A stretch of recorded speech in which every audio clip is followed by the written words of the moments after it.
নমস্কার দর্শক, আমি সব্যসাচী SGR সলিউশনে আপনাদের অনেক স্বাগত জানাচ্ছি। আজকে আমি আরেকটি খুব কার্যকরী রেমেডি বা উপায় আপনাদের সামনে আলোচনা করব। আমাদের শরীর ও মন একে অপরের সঙ্গে একে অপরের পরিপূরক। অর্থাৎ আমাদের মন যদি ভালো থাকে তো আমাদের শরীরও ভালো থাকবে, এবং শরীর ভালো থাকলে তো অবশ্যই মন ভালো থাকবে। কিন্তু আমাদের যে শারীরিক সমস্যা বা দুর্বলতা, এটার জন্ম কিন্তু মন থেকেই হয়। অর্থাৎ মন থেকেই সমস্ত সমস্যা, সমস্ত অসুবিধা এবং শরীরের যাবতীয় যা অসুখ বিসুখ, এগুলো সবই কিন্তু মন থেকে তৈরি হয়, অর্থাৎ মানসিক হয় এগুলো। যে কারণে এই মনের মধ্যেই কিন্তু তার উপায় আছে। অর্থাৎ আমাদের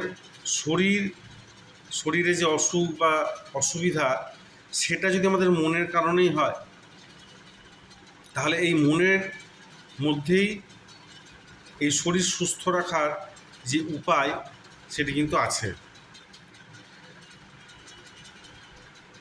এবার আরেকটি ব্যাপার কি, আমাদের মন তখনই ভালো থাকবে যখন আমাদের আশেপাশের পরিবেশ ভালো থাকবে, আমাদের ঘুম ভালো হবে, আমাদের শরীর যতটা ঘুম চাইছে বা বিশ্রাম চাইছে, সে যখন ততটা বিশ্রাম বা ঘুম পাবে, তখনই কিন্তু আমাদের শরীরও ভালো থাকবে।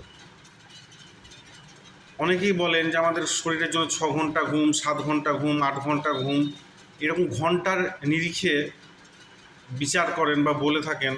তার একটা সায়েন্টিফিক কারণ দর্শানো হয়।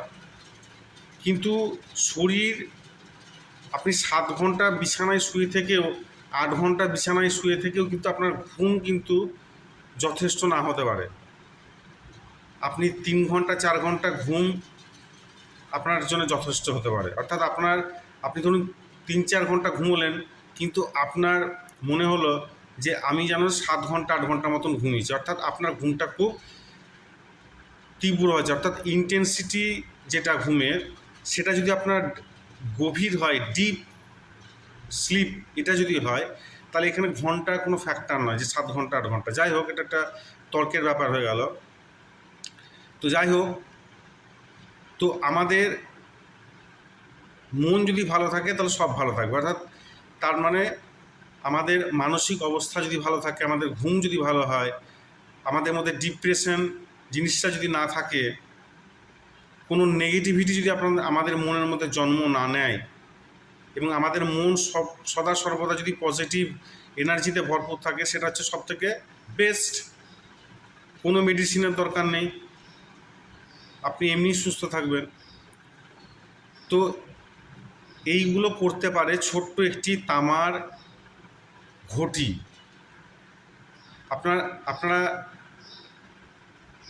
শুনেছেন বা জানেন হয়তো যে আগেকার যুগে, আজ থেকে কিছু বছর আগে, যারা আমাদের বয়স্ক, যারা বাবা মা দাদু জ্যাঠা জেঠি যারা থাকেন, তারা আগে কিন্তু তামার পাত্র ব্যবহার করতো। এখন তো সব স্টিল বা এই সমস্ত আর্টিফিশিয়াল যে সমস্ত মেটেরিয়াল আছে, এগুলো ব্যবহার হচ্ছে। কিন্তু আগে কিন্তু তামা, কাঁসা এগুলো ব্যবহার হতো। এখন সেটার পরিমাণ অনেক কমে গেছে। তো আগেকার যুগে কী করতো, যারা বয়স্ক মানুষ ছিলেন, তারা ঘুমানোর সময় তামার পাত্রে জল রেখে দিতেন। তো সেইটাই কী জন্য রাখতেন, বা আপনারা কী করবেন, কী করলে আপনাদের বিরাট সমস্যা থেকে আপনারা বেরিয়ে আসতে পারেন, সেইটি এখন বলবো। আপনারা যখন প্রত্যেক দিন রাত্রে ঘুমোতে যাচ্ছেন, তখন একটি ছোট্ট তামার একটা ঘটি নিয়ে আসুন। সেই তামার ঘটিটির মধ্যে পূর্ণ জল রেখে দিন, এবং আপনার মাথার দিকে সেই ঘটিটি রেখে দিয়ে আপনি ঘুমিয়ে পড়ুন। পরের দিন সকালবেলায় যখন উঠবেন, তখন সেই ঘটির জল তুলসী গাছ ছাড়া যে কোনো গাছের মাটিতে আপনি ফেলে দিতে পারেন। যদি আপনার গাছ না থেকে থাকে সেক্ষেত্রে আপনি আপনার বেসিনের মধ্যে, সিঙ্কের মধ্যে আপনি সেটি ফেলে দিতে পারেন। তবে চেষ্টা করবেন সেটি যেন কোনো গাছের গোড়ায় ফেলে দিতে পারেন, টবের গাছে বা এমনি গাছে হোক, কিন্তু তুলসী গাছের গোড়ায় ফেলবেন না। তাছাড়া যে কোনো গাছ তার মধ্যে কিন্তু সেই জল ফেলে দিতে পারেন। আমি গ্যারান্টি দিয়ে বলছি, আপনারা 7-8 দিন পরপর 7-8 দিন আপনারা করে দেখুন। আপনাদের যদি ঘুমের সমস্যা দূর না হয় তাহলে আমি কি বলেছি, আপনাকে কোনো ঘুমের মেডিসিন কিচ্ছু নিতে হবে না। আপনার ঘুম সুন্দরভাবে হবে, আপনার ডিপ্রেশন একদম চলে যাবে, আপনার মনের মধ্যে যে নেগেটিভ চিন্তা ভাবনা হয়, নেগেটিভিটি, সেগুলো বিন্দুমাত্র থাকবে না, পজিটিভ এনার্জিতে ভরপুর হয়ে উঠবেন। এবং সাথে সাথে অ্যাংজাইটি, প্যানিক, এই সমস্ত সমস্যা দূর হয়ে যাবে। আপনার অনেক অ্যাস্ট্রোলজারকে বলতে শুনেছেন যে কাঁচের পাত্রেও জল রাখা যায়, কিন্তু কাঁচের পাত্রে রাখবেন না, কারণ কাঁচ হচ্ছে বুধের সামগ্রী। যাদের লগ্নে চন্দ্র থাকে তাদের কাঁচের জিনিস বেশি ব্যবহার না করাই ভালো, কারণ চন্দ্র এবং বুধ একে অপরের শত্রু। আপনি যদি বুধের পাত্রের মধ্যে জল যদি চন্দ্র রেখে দেন, সেখানে আপনার ঘুমের সমস্যা বাড়তে পারে। সেজন্য বেস্ট হচ্ছে তামার ব্যবহার করা। এটি গেল একটি উপায়। যাদের রবি ডাউন আছে বা রবি ভালো ফল দিচ্ছে না, আপনারা যদি যারা রবির কারক গ্রহ, রবির কারক যে সমস্ত রিলেশন হয়, যেমন বাবা বা জেঠু, এদেরকে যদি আপনি তামার পাত্র দান করেন, সেটা খুব আপনাদের জন্য ভালো হবে। অর্থাৎ তামা হচ্ছে রবির কারক বস্তু, তাই রবির জিনিস রবিকে যখন দেবেন তাতে রবি স্ট্রং হয়।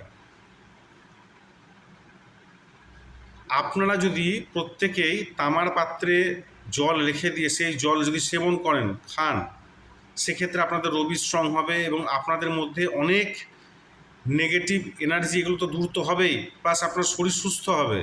এটা তো সায়েন্টিফিক্যালি এটা প্রুভ হয়ে গেছে যে তামার পাত্রে জল খাওয়া অত্যন্ত শরীরের জন্য উপকারী। তাই এই রেমেডিটা আপনারা পালন করে দেখুন। আপনাদের মধ্যে থেকে প্যানিক, অ্যাংজাইটি, ডিপ্রেশন, নেগেটিভ চিন্তাভাবনা, দুঃস্বপ্ন দেখা, কম ঘুম হওয়া, রাত্রে দেরি করে ঘুম হওয়া, এই সমস্ত সমস্যা কিন্তু দূর হয়ে যাবে শুধু এই ছোট্ট একটি কাজ করে তামার পাত্রে জল রেখে মাথার দিকে আপনি রেখে দেবেন, যে সেই জলটা পরের দিন সকালবেলায় আপনার কোনো গাছের মধ্যে দিয়ে দিন, তুলসী গাছ ছাড়া। এবং জলটা নিয়ে যাওয়ার সময় খেয়াল রাখবেন জলটা যেন আপনার পায়ে না পড়ে বা গায়ে কোথাও না পড়ে, আস্তে সুস্তে সাবধানে নিয়ে সেটি আপনি গাছের গোড়ায় ফেলে দেবেন। আশা করি এটা আপনাদের অনেক উপকারে আসবে। আপনারা পরীক্ষা করে দেখুন, টানা 7-8 দিন করে দেখুন। ফল না পেলে আপনারা আমাকে অবশ্যই কমেন্ট বক্সে জানাবেন যে আমি ফল পাচ্ছি না। অনেক ভালো থাকবেন। ধন্যবাদ।